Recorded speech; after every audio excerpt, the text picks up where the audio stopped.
유아인은 한때 한국 영화계를 대표하는 국보급 배우로 불렸다. 스크린에 등장하는 순간마다 관객은 숨을 죽였고 그의 연기는 비평가들조차 감탄하게 만들었다. 하지만 화려한 스포트라이트 뒤에는 점점 어두운 그림자가 드리워지고 있었다. 광고와 작품 러브콜이 쏟아지던 그는 어느 순간 피곤함과 압박을 핑계로 약물에 손을 대기 시작했다. 처음엔 단순한 수면 보조와 스트레스 완화를 명목으로 시작했지만 곧 그 행위가 통제 불가능한 중독으로 변질될 줄은 아무도 예상하지 못했다. 관객이 흥행 보증 수표라고 불렀던 배우가 단숨에 법정의 피고석에 앉게 될 것이라는 사실은 충격 그 자체였다. 유아인의 추락은 단순한 개인 스캔들을 넘어 한국 사회 전체의 마약 문제의 심각성을 일깨운 사건으로 남았다.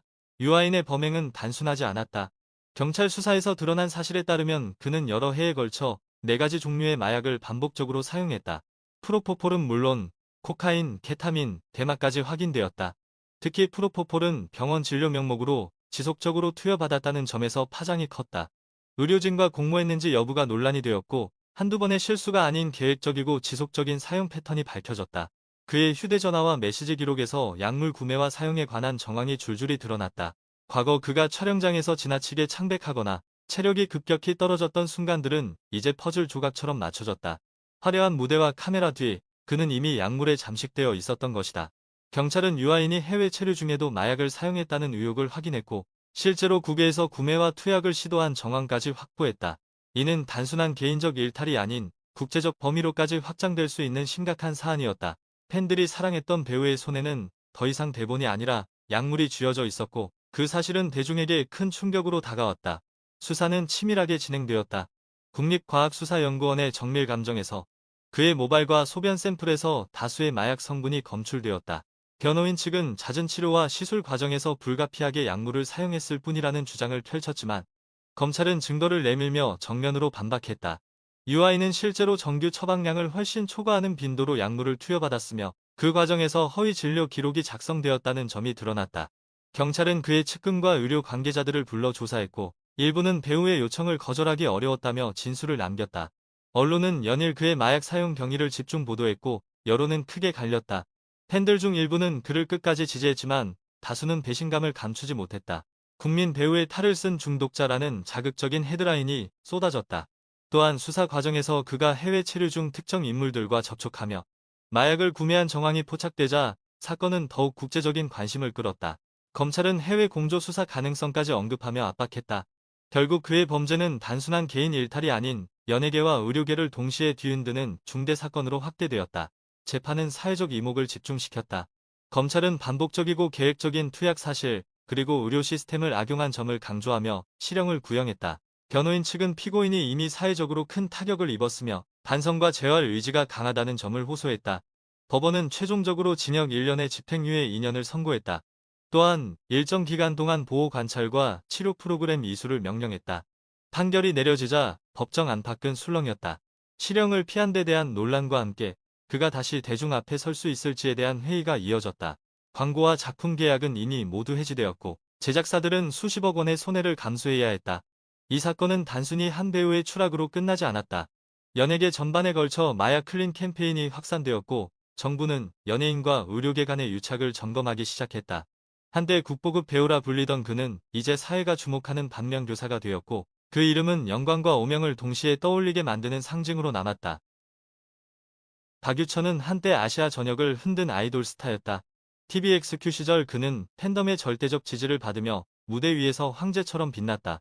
드라마와 영화에 진출하며 만능 엔터테이너로 불리던 그의 경력은 그야말로 승승장구였다. 그러나 화려한 조명 아래서 그가 감추고 있던 그림자는 결국 세상 밖으로 드러났다.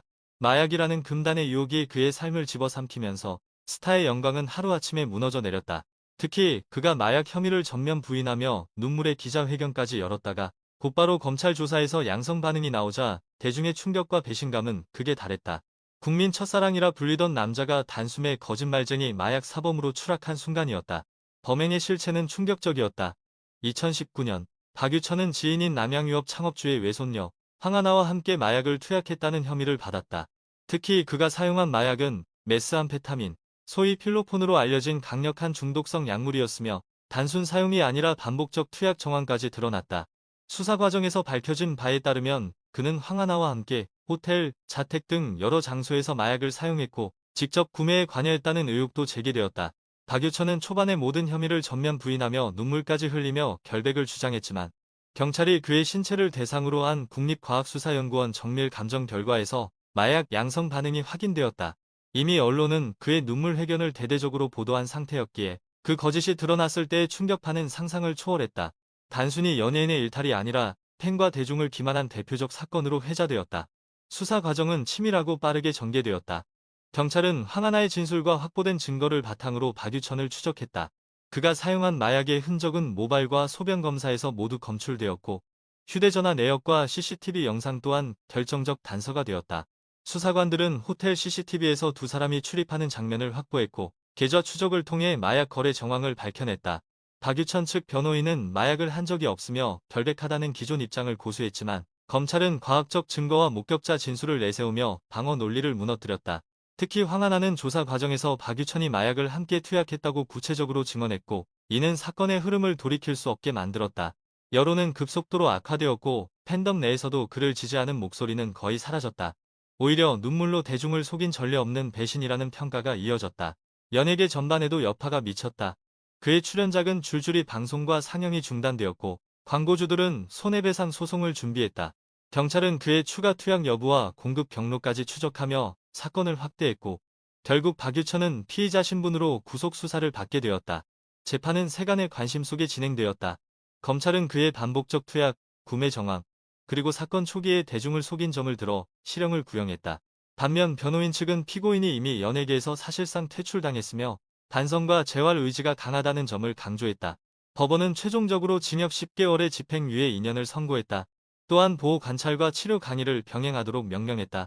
판결 직후 법정 분위기는 냉혹했다. 사회적으로 최악의 배신 사건으로 낙인 찍힌 그의 이미지는 회복 불가능해 보였다. 수십억 원의 손해가 발생한 소속사는 계약을 해지했고 방송사들은 그의 이름조차 언급하기 꺼렸다. 사건은 단순히 한 아이돌의 몰락을 넘어 연예계 전반의 마약과의 전쟁을 촉발하는 기폭제가 되었다. 박유천은 이제 더 이상 무대 위의 스타가 아니라 한국 사회가 기억하는 눈물 회견 거짓말의 상징으로 남았다. 최승연, 예명 T. 오피은 세계적인 아이돌 그룹 빅뱅의 래퍼로 글로벌 무대에서 수많은 팬을 거느린 슈퍼스타였다. 그는 독보적인 음색과 카리스마 넘치는 무대 매너로 사랑받았으며 연기와 패션에서도 두각을 나타내며 완벽한 아티스트라는 수식어를 얻었다.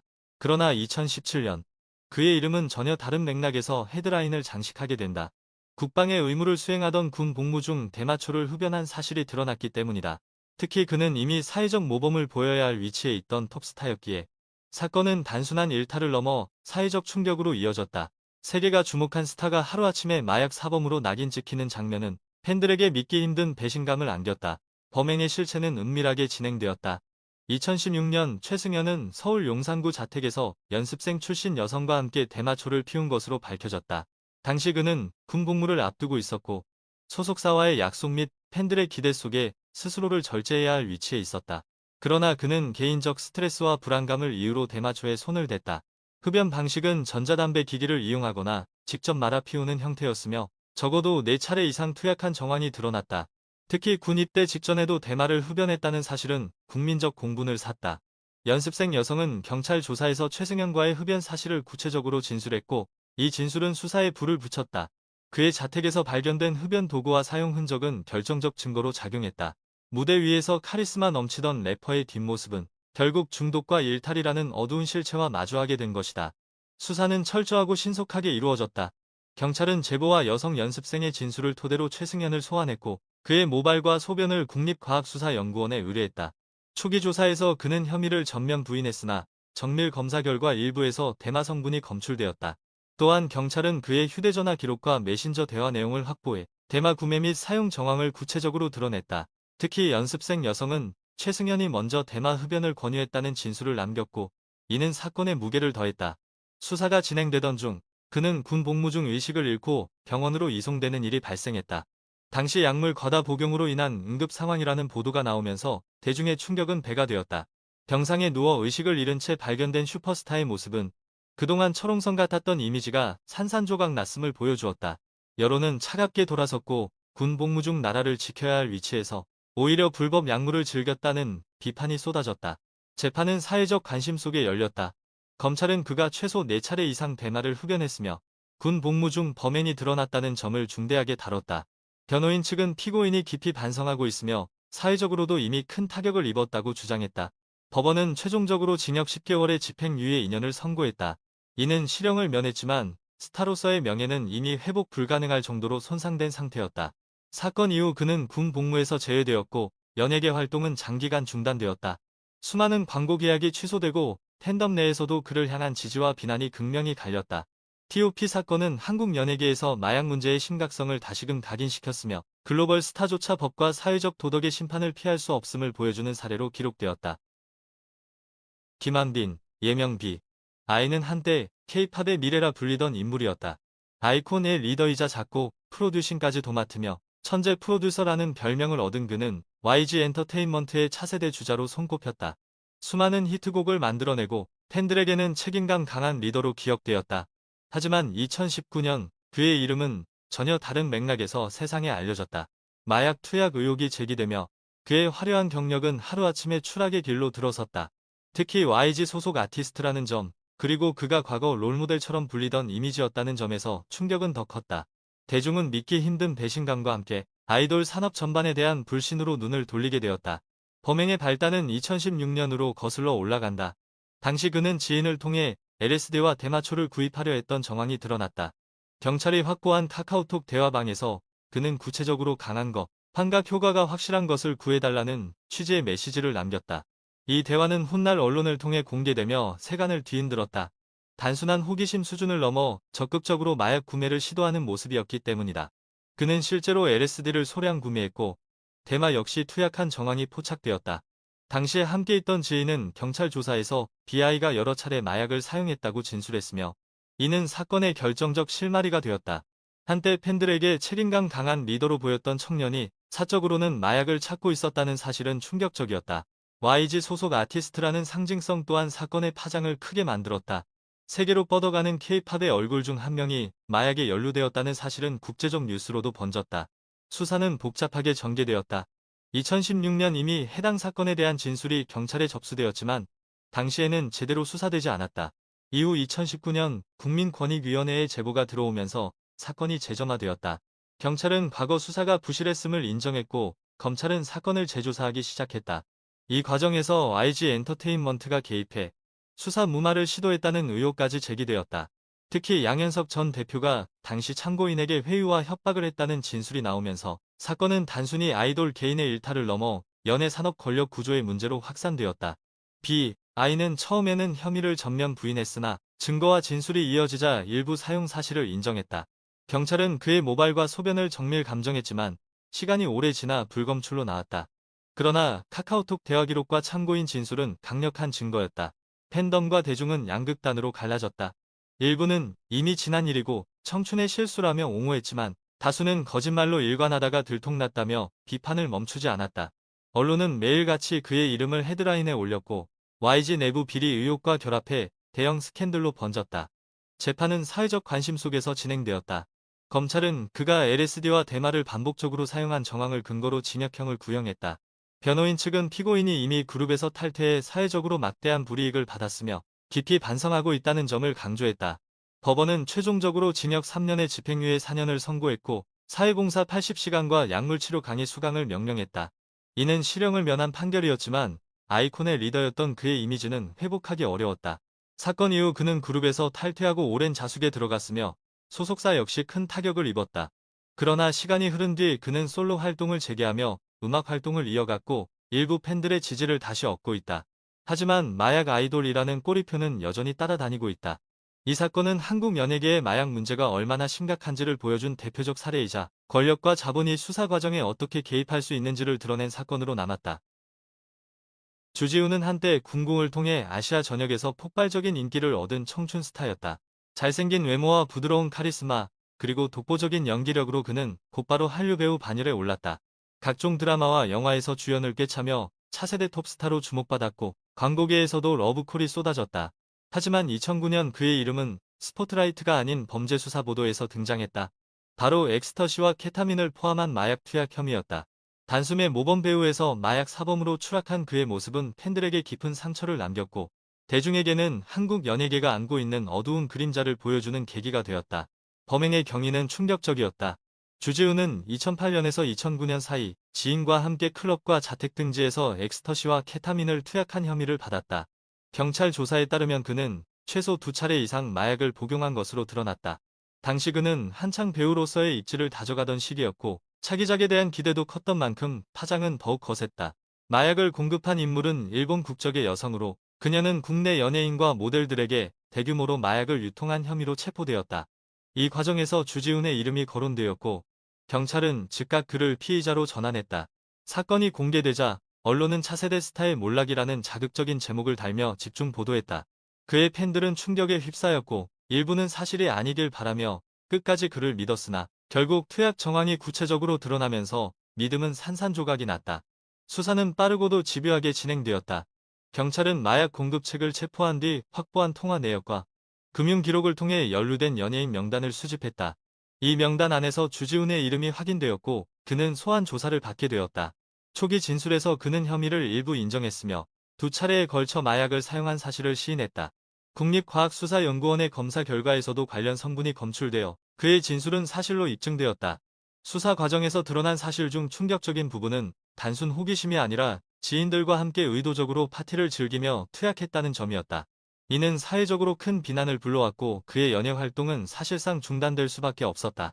또한 경찰은 그의 연예계 활동을 둘러싼 스케줄을 확인하며 마약 사용 시점과 활동 시점을 대조했다. 일부 작품 촬영 당시에도 투약 흔적이 있었다는 보도가 나오면서 논란은 걷잡을 수 없이 커졌다. 여론은 냉혹했다. 차세대 한류 스타가 한순간에 무너졌다는 반응이 지배적이었고 그를 기용했던 제작사와 광고주는 줄줄이 계약을 해지했다. 재판 과정은 그의 인생에서 가장 암울한 순간이었다. 검찰은 주지훈이 반복적이고 의도적으로 마약을 사용했다는 점을 강조하며 실형을 구형했다. 그러나 변호인 측은 그가 초범이며 사회적으로 이미 큰 손해를 입었고 깊이 반성하고 있다는 점을 호소했다. 법원은 최종적으로 징역 6개월에 집행유예 1년, 사회봉사 120시간을 선고했다. 이 판결은 그가 실형을 피할 수 있는 기회를 제공했지만 대중의 신뢰는 이미 무너진 뒤였다. 사건 직후 그는 방송과 영화계에서 사실상 퇴출되었고 오랜 시간 자숙의 시간을 가졌다. 그러나 시간이 흐른 뒤 그는 꾸준한 반성과 연기력으로 다시금 업계에 복귀했다. 넷플릭스 드라마 킹덤에서의 인상적인 연기는 그의 재능이 여전히 살아있음을 증명했다. 하지만 그의 이름 앞에는 여전히 마약 파문이라는 꼬리표가 따라다니며 이 사건은 한국 연예계에서 스타들이 직면한 유혹과 추락의 위험을 상징하는 사례로 남았다. 하정우는 한국 영화계를 대표하는 흥행 배우로 국민 배우라는 별칭까지 얻으며 수많은 작품에서 관객을 사로잡았다. 신과 함께, 암살, 범죄와의 전쟁 등 수천만 관객을 동원한 영화의 주연으로 활약하며 흥행성과 연기력을 동시에 인정받았다.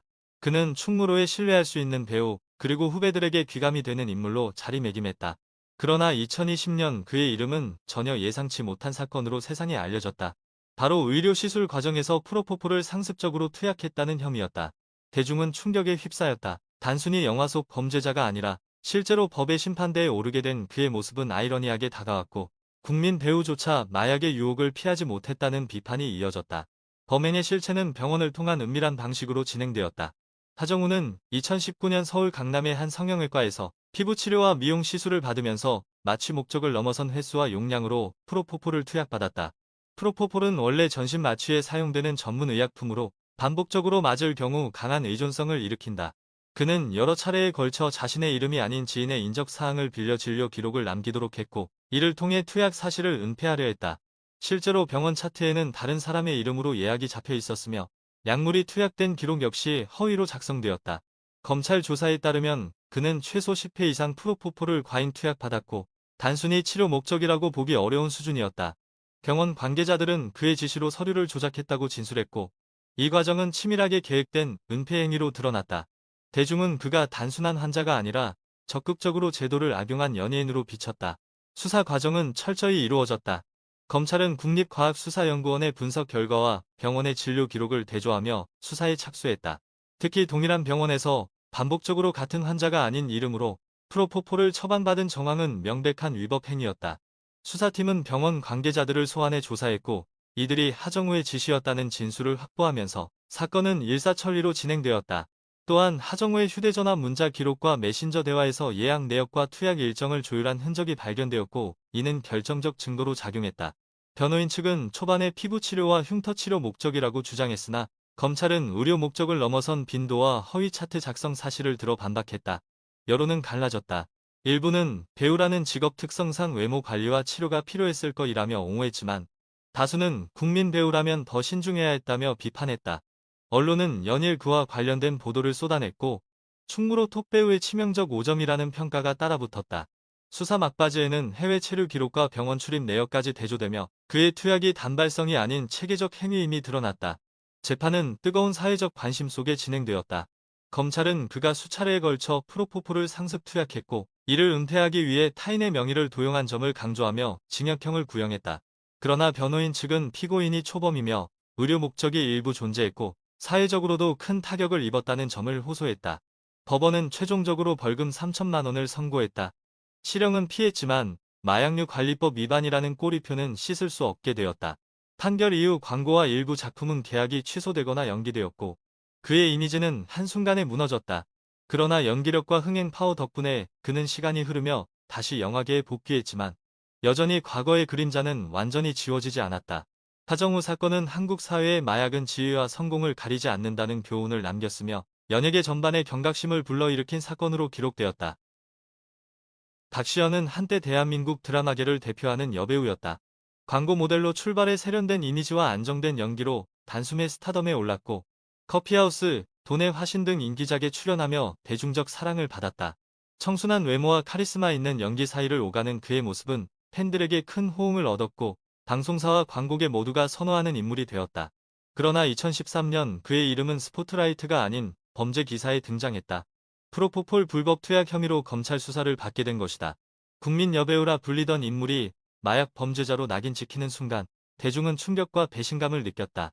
박시연 사건은 단순한 일탈이 아니라 한국 연예계 전반의 구조적 문제를 드러낸 사건으로 평가되었다.